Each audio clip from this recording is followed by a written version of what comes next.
एक दुष्ट व्यक्ति था ना, दुष्ट व्यक्ति पूरे गांव में एक था, सारे गांव वाले परेशान थे, सब सोचना पड़ता है मोर कब बिजोला पर बेटा देख रहा, परेशान हो गए गांव वाले। अब इसका अंतिम समय आया, इसने सारे गांव वालों को इकट्ठा किया, बोले महाराज अब मेरा अंतिम समय है, मुझे पता है मुझसे सब परेशान रहते हैं, और आप एक बार सब एक जगह पे पंचायत भवन में इकट्ठे होकर के मैं तुमसे कुछ कहना चाहता हूँ अपनी मन की बात। गांव वालों ने बोला ये दुष्ट व्यक्ति है, कौन सी बात बोल रहा। तो सारे गांव वाले इकट्ठा हुए, अब उस दुष्ट व्यक्ति से बोला हाँ भाई तूने क्यों बुलाया मुझे हमको। और देखो भाई मुझे पता है मैंने जिंदगी भर तुम सब लोगों को परेशान किया, सब लोगों को मैंने सताया है, सब मुझसे परेशान थे, लेकिन मेरी एक अंतिम इच्छा है, जब मैं इस संसार से मर करके जाऊं तो मेरे पेट में एक लंबी सी सरिया डाल दे। गांव वालों ने कहा ठीक है तेरी इच्छा पूरी कर दी। भगवान की कृपा हुई तो उसका प्राणांत हुआ, तो गांव वालों ने तुरंत लाए सरिया और उसके बीच पेट में डाल दिया, बीचों बीच में। अब बोला इसको आप बांध करके जल्दी जल्दी ले जाओ भैया संगम पे, निगमबोध घाट ले जाओ फटाफट, नहीं तो कहीं लौट करके दोबारा खड़ा ना होता। जल्दी जल्दी उसको लपेटा और रखा गाड़ी की छत में। अब ले जा रहे थे, इतने में पुलिस की स्टेशन पड़ा रास्ते में। तो तब तक पुलिस वाले ने गाड़ी रुकाई, बोला महाराज कहाँ ले जा रहे हो। बोला महाराज ये हमारे गांव का दुष्ट व्यक्ति था, आज इससे शांति मिल गई है, हम इसको ले जा रहे हैं, इसका अंतिम क्रिया करेंगे। पुलिस वाले ने बोला रुको पहले हमें चेक कर ले। तो पुलिस वाला गया गाड़ी की छत में, उसने कहा मैंने आज तक तो जितने भी डेड बॉडी देखी थी सब तो सीधी रहती थी, लेकिन आज ये नया क्या है बीच में है क्या खड़ा। तो पूरी डेड बॉडी खुलवाई तो देखा कि बीच पेट में सरिया डाल रखी है। पुलिस वाला ने बोला अच्छा तुमने इसका मर्डर कर दिया। बोला नहीं महाराज हमने इसका मर्डर नहीं किया, इसकी अंतिम इच्छा थी कि जब मैं मर जाऊंगा तो मेरे पेट में सरिया डाल दे, अब हमने इसकी अंतिम इच्छा करी। बोले झूठ बोलते हो, बचने के लिए तुमने कभी कहा कि दुष्ट व्यक्ति है, और दुष्ट व्यक्ति को तुमने मारने के लिए इसके सरिया से इसका मर्डर कर दिया, इसलिए तुम निगमबोध घाट नहीं तुम सीधे थाने में पुलिस स्टेशन चलो। और सारे गांव वाले बंद हो गए थाने में। अब गांव वाले बैठ बैठ करके सोच रहे हैं कि जीवन जब तक ये जीवित था तब तक तो हमको परेशान करता ही था, लेकिन मरने के बाद भी इसने हमको जेल तक पहुंचा दिया। ये होती है दुष्टता। दुष्ट व्यक्ति होता है वो मरने के बाद भी परेशान करता है। बोल भक्तवत्सल भगवान, बड़े भाव से बोलना पड़ेगा और जोर से। अश्वस्थामा ने दुर्योधन को बोला तो चिंता क्यों करता है, मैं हूं ना, बता अभी लेकर के आता हूँ 5 पांडवों का साथ। ठीक है लेकर के आ जाएगा तो बोला बड़ी खुशी होगी मुझे। दुर्योधन को श्राप है कि जिस समय इसको एक साथ ही खुशी होगी और एक साथ ही दुख होगा उसी समय इसका प्राणांत हो जाएगा। अश्वस्थामा ने उल्लू को गुरु बनाया। किसको बनाया? उल्लू को। और उल्लू कब देखता है? रात्रि को। जैसा गुरु वैसा चेला। बोला अरे अश्वस्थामा तुमने तो जगन्नाथ अपमान कर दिया, हमारे कुल खानदान में आपने कोई तिलांजलि देने वाला भी नहीं छोड़ा, ये पांडव नहीं ये पांडव पुत्र हैं। अरे बहुत बेकार कर दिया अश्वस्थामा। दुर्योधन को एक ही साथ खुशी हुई, एक ही साथ गम हुआ, दुर्योधन का प्राणांत हो गया। बोले भक्तवत्सल भगवान। इधर 5 पांडव द्रौपदी सहित जब शिविर बगीचा से शिविर में आए तो रक्त की धार बह रही थी दरवाजे से बाहर। जो द्रौपदी ने देखा दरवाजा खोल करके तो वो मंजर देख करके द्रौपदी का हृदय फट पड़ा। बिलख पड़ी द्रौपदी और कहने लग गई, माता शिशूनां निधनं सुतां निशम्य घोरं परितप्यमानं तदा दुरध्वांसकलाकुलाब्जिं तां सान्त्वयन्या अतिरीक्यमानी। द्रौपदी ने कहा, जिसने भी ये जघन्य अपराध किया है, मैं अपने केसों को खोलती हूँ, मैं अपने केसों को तभी बांधूंगी जिस समय वो दुष्ट मेरे सामने आकर के जिस दुष्ट को जब तक समाप्त नहीं कर दूंगा। अर्जुन को पता चला, भीम को पता चला, अर्जुन ने तुरंत उठाई गदा और जिसने भी ये कुकृत्य किया है द्रौपदी, उसको सजा अवश्य मिलेगी। अश्वत्थामा को पता चला कि अब मैं बचने वाला नहीं हूं, इसने ब्रह्मास्त्र का प्रयोग कर दिया। जैसे ही अर्जुन की तरफ ब्रह्मास्त्र चलाया, वैसे ही ब्रह्मास्त्र अर्जुन की तरफ आया तो दौड़ करके अर्जुन भगवान की शरण में गया और प्रभु, ये ब्रह्मास्त्र मेरी तरफ आ रहा है, मुझे समाप्त कर देगा। भगवान ने कहा, अर्जुन तुम्हें ब्रह्मास्त्र चलाना भी आता है और ब्रह्मास्त्र को रोकना भी आता है। अर्जुन ने हाथ जोड़ा और उस ब्रह्मास्त्र को भगवान की सौगंध दी और ब्रह्मास्त्र शांत हो गया। कृष्ण कृष्ण महाबाहो भक्तानां भयंकरा त्वमेको दह्यमाना भवन्तोऽसि संस्कृते। इधर अर्जुन और श्री कृष्ण भगवान रथ लेकर के अश्वत्थामा के पास पहुंचे और अश्वत्थामा को अर्जुन ने रस्सियों से बांधा और तुरंत पटक दिया। इसमें रथ में भगवान ने कहा, अर्जुन अभिमान दे इस अश्वत्थामा को क्यों छोड़ रहा है?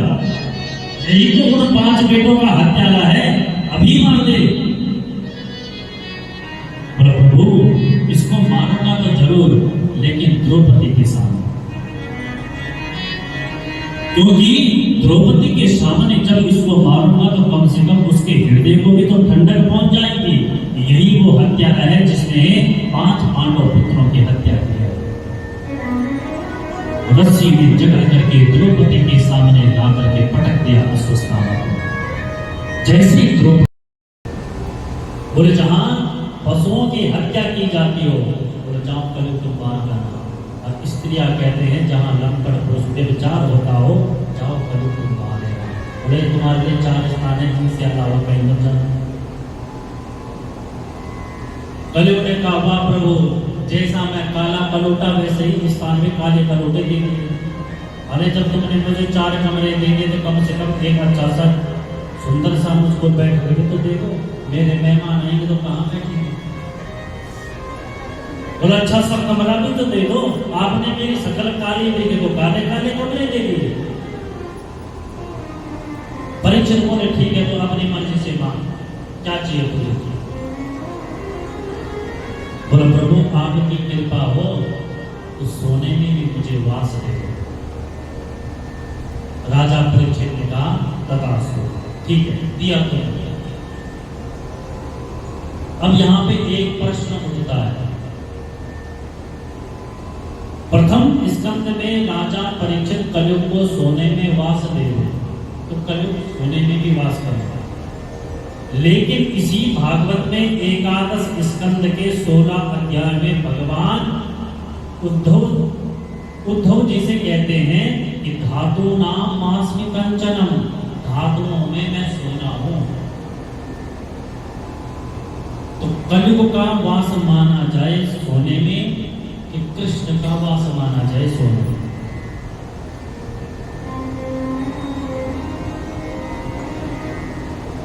बोला अगर आपने उसको मेहनत से धन कमाया है, परिश्रम से मेहनत करके जो धन कमा करके आपने सोना खरीदा है, तो बोला उसमें होगा कन्हैया का वास। और जो आपने 2 नंबर से अगर किसी को परेशान करके, किसी की आत्मा को कुंठित करके जो धन कमा करके सोना खरीदा है, तो उसमें होगा कलयुग का वास।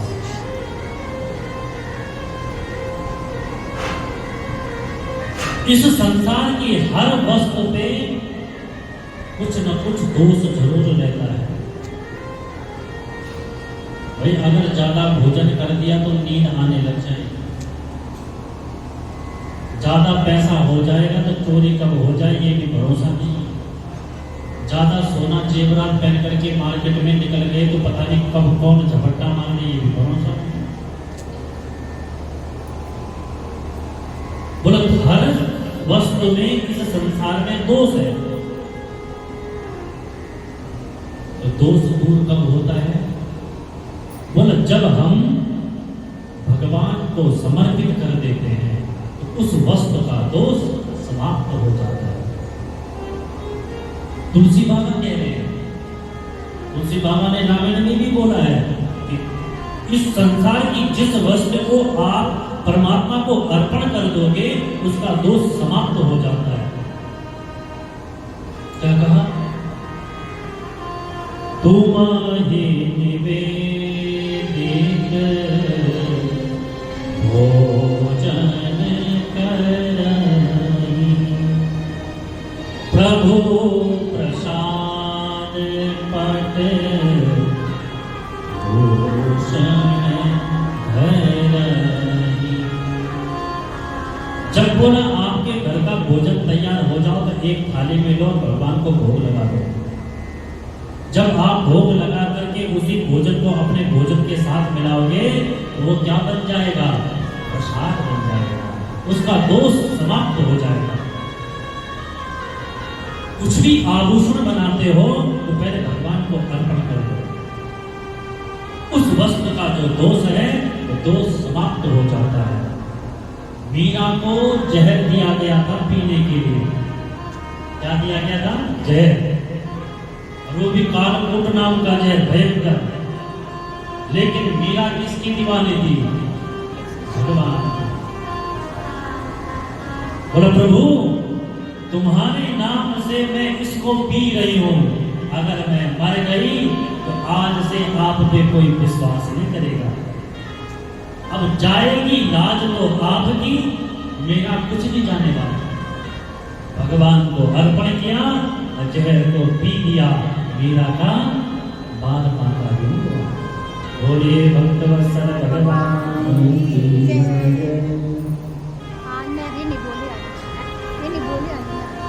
इसलिए कहा तुम ही निवेदित भोजन करती। भगवान को भोग लगा करके भोजन करना चाहिए। परिवार को पवाओगे सबकी सदमती रहेगी।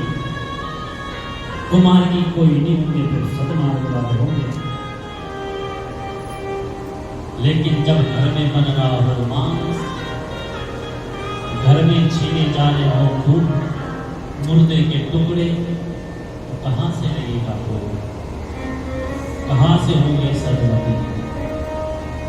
पिया जा रहा है मदिरा, खेला जा रहा है जुआ। महाराज सब में तो कलयुग का वास है। और इन चारों में से एक भी जिसके घर में रहे उसके घर में कलह हमेशा बना ही रहता है।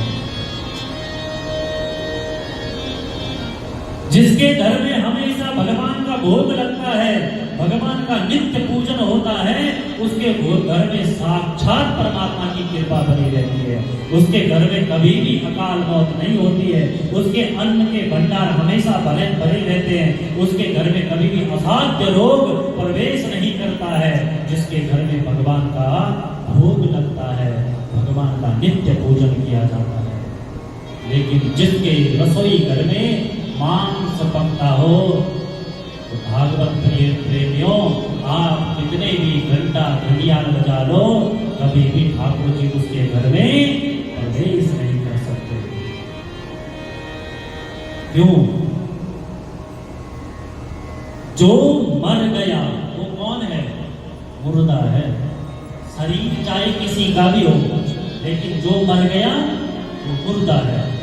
अब एक मुर्दा को छू करने से तो हम गंगा जल भी पीते हैं, गंगा जी भी नहाते हैं, कपड़े भी धोते हैं, उसके बाद कई बार तो गंगा जल तुलसी तक खा करके तब कहते हैं पवित्र हो गए। लेकिन एक मुर्दे को हम अपने रसोई घर में बना करके अब उसको पा रहे हैं। तब कह रहे पंडित जी जरा कुंडली देखो तो हमारे घर में बड़ी अशांति हो रही। अशांति तो आएगी क्योंकि कलयुग तो घर के अंदर बैठ गया। शमशान घाट में कौन वास करते हैं?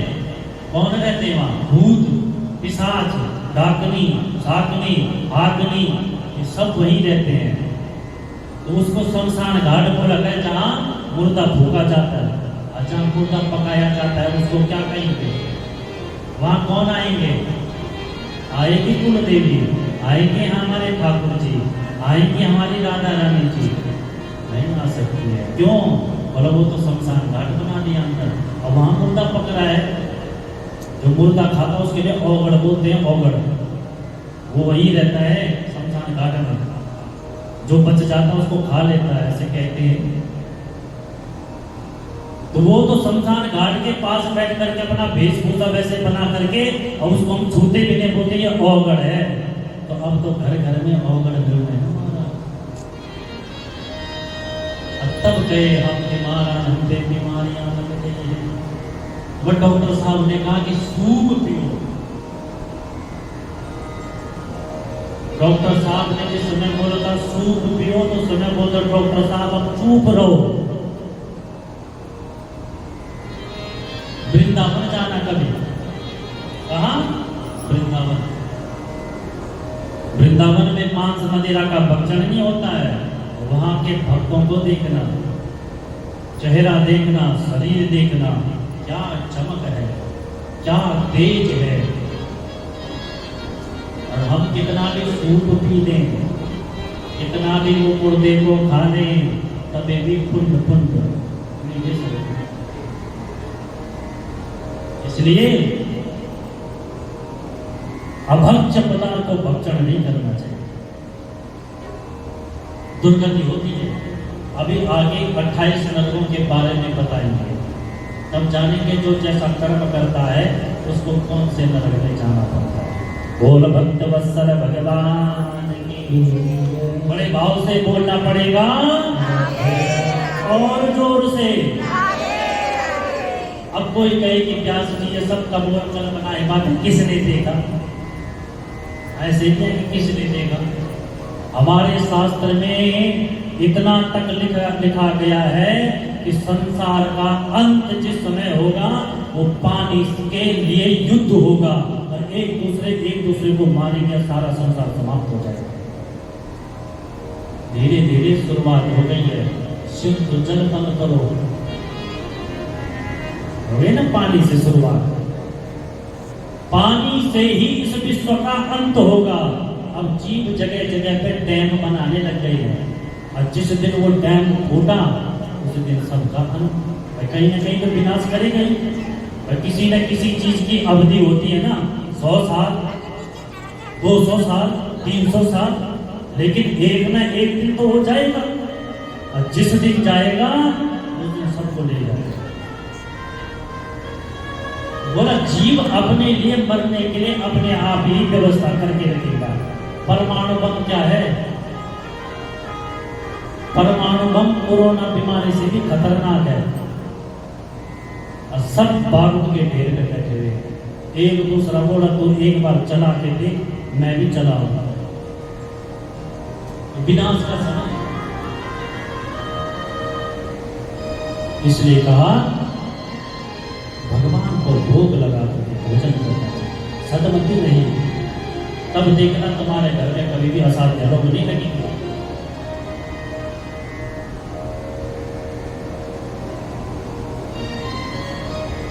आज राजा परीक्षित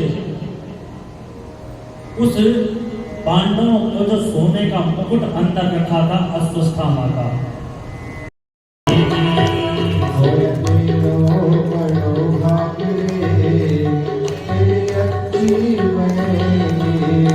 संतन के संग लाभले तेरी अच्छी बनेगी। संतन के संग